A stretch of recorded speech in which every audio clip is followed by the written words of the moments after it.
दोस्तों, हमारे YouTube channel में आपका बहुत बहुत स्वागत है। दोस्तों, आज की इस वीडियो में हम बात करेंगे बंधन बैंक में सैलरी के बारे में। सैलरी किसको कितना सैलरी मिलता है, इसके बारे में हम इस वीडियो में बात करेंगे। दोस्तों, इसके अलावा यदि आप बंधन बैंक से जुड़े किसी जॉब के बारे में सर्च कर रहे हो तो नीचे में डिस्क्रिप्शन में उसका लिंक मैं दे दिया है, वहाँ पे जाके आप चेक कर सकते हो। लेकिन उससे पहले आप सैलरी के बारे में आप जान लीजिए कि कौन से पोजीशन में कितना सैलरी मिलता है। इसके अलावा उस पोजीशन में जो जॉब रोल्स एंड रिस्पॉन्सिबिलिटी होता है, क्या क्या होता है, इसके बारे में पूरा डिटेल में आप जानेंगे तो इंटरव्यू के दौरान आपको जो है बहुत सारे क्लियरिफिकेशन आपको वहाँ पे हो जाता है ऑलरेडी। ठीक है, उसके बाद यदि आप जब आपका जॉब लग जाता है तो आप एक अमूमन लगा सकते हैं कि आप जिस पोजीशन के लिए इंटरव्यू देने के लिए जा रहे हैं तो वहाँ पे आपका जो सैलरी है इतना हो सकता है, या आप उस पोजीशन पर आप पोजीशन जो है चेंज करके भी दूसरा पोजीशन में भी जा सकते हो। ठीक है, तो सबसे पहले बात करेंगे कि यहाँ पे सैलरी कितना मिलता है, उसके बाद जो रोल्स एंड रिस्पॉन्सिबिलिटी होता है इसके बारे में भी आप बात करेंगे। दोस्तों, आगे बढ़ने से पहले आपसे निवेदन करता हूँ कि यदि आप हमारे चैनल को अभी तक सब्सक्राइब नहीं किया है तो सब्सक्राइब कर लीजिए, साथ साथ बेल आइकन भी प्रेस कीजिए इस तरह के वीडियो देखने के लिए। देखिए दोस्तों, सबसे पहले बात करते हैं कि यहाँ पे आपको जो सैलरी आपको कितना मिलेगा। तो सबसे पहले जो पोजीशन निकल के आते हैं ये है कस्टमर रिलेशनशिप ऑफिसर। दोस्तों, कस्टमर रिलेशनशिप ऑफिसर में आप फ्रेशर भी ज्वाइन हो सकते हो और एक्सपीरियंस आपका पास है तो आप भी इसमें ज्वाइन हो सकते हो। यदि फ्रेशर है तो भी आपका जो सैलरी है दोस्तों यहाँ पे आपको लगभग जो है 3,80,85,000 तक आपको पर एनम आपका सैलरी मिल जाएगा। यदि आपके पास 2-4 साल का एक्सपीरियंस भी है तो आपको इससे भी ज़्यादा आपको मिल सकता है। इसके अलावा बात करते हैं दोस्तों असिस्टेंट मैनेजर जॉब के बारे में।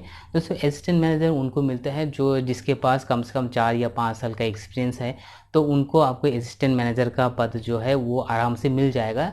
ऑब्वियसली यहाँ पे इंटरनल आईजेपी होता है, यानी कि इंटरनल जॉब पोस्टिंग होता है, जिसके ज़रिए भी आप जो है असिस्टेंट मैनेजर पद में जा सकते हो डायरेक्टली, वो भी आपको कम से कम 4 साल के बाद। ठीक है, यदि आप बाहर से आके आप डायरेक्ट इंटरव्यू दे रहे हो तो वहाँ पे आपको कुछ और साल 4 यानी कि 5-6 साल भी वहाँ पे मैंडेटरी हो सकता है।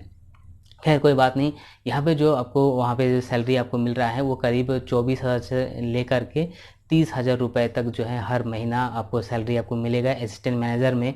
और दोस्तों, असिस्टेंट मैनेजर से डायरेक्ट यदि आप मैनेजर के पोस्ट में जाना चाहते हो तो बिल्कुल जा सकते हो। लेकिन यहाँ पे जो मैनेजर है वहाँ पे 2 तरीके मैनेजर के पास यदि आप जाओगे तो हो सकता है कि आपको जल्दी आपको मैनेजर का पद मिले।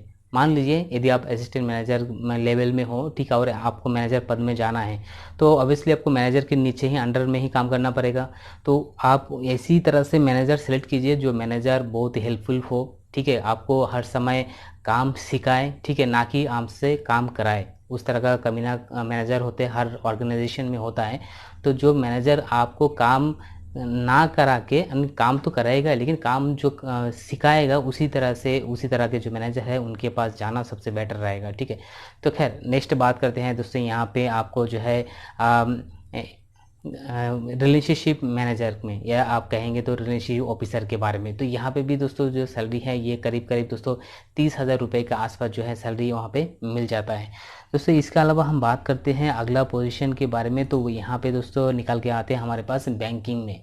यदि आप बैंकिंग सेक्टर के अंदर, ये तो मैंने आपको जो बताया ये भी बैंकिंग सेक्टर के अंदर है लेकिन वो सेल्स डिपार्टमेंट में है। ठीक है, यदि बैंकिंग सेक्टर में जाते हो जहाँ पे नॉन सेल्स डिपार्टमेंट है वहाँ पे अगर आप जाते हो तो यहाँ पे आपको जो सैलरी है कम से कम 19,000 से लेकर के आपको 23,000 रुपये के आसपास आपको सैलरी मिल जाता है। अगेन जो भी जितने भी आपको सैलरी मिलता है ये आपका एजुकेशन क्वालिफिकेशन, इंटरव्यू परफॉर्मेंस और आपका जो है कितना इंटरव्यू में कितना पास आउट करते हो इसके रिलेटेड भी आपको जो है सैलरी आपको अमूमन आपको इतना हो सकता है। ठीक है, इसके अलावा नेक्स्ट जो जॉब बात करते हैं दोस्तों यहाँ पे है एरिया मैनेजर के।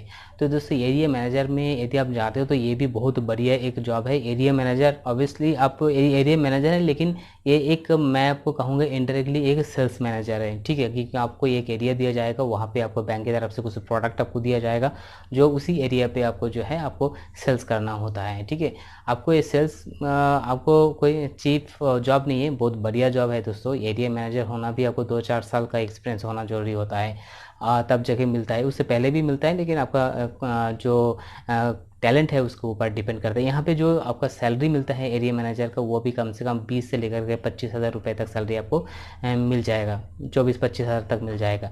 इसके अलावा दोस्तों बात करते हैं कि HR यानी ह्यूमन रिसोर्सेस मैनेजर के बारे में अगर बात करेंगे तो दोस्तों यहाँ पे भी बहुत बढ़िया जॉब है, लेकिन बैंक में इस तरह का जो पोजीशन है बहुत ही कम होता है।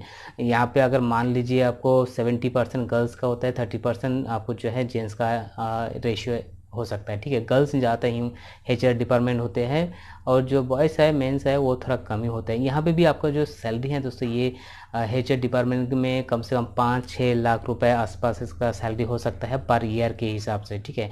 और आखिर में बात करेंगे दोस्तों फाइनेंशियल एनालिस्ट, तो आप फाइनेंशियल एनालिस्ट में भी जो जॉब है दोस्तों यहाँ पे भी आपको कम से कम आपको जो है 6 लाख रुपए के आसपास आपको सैलरी आपको मिल जाता है।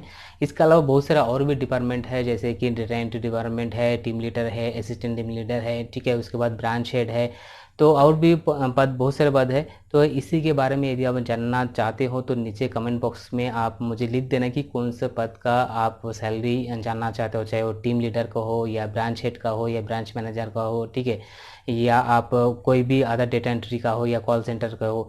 तो इनमें से किसी भी प्रकार के आप किसी के बारे में यदि आप सैलरी डिटेल जानना चाहते हो तो नीचे कमेंट बॉक्स में लिख देना। मैं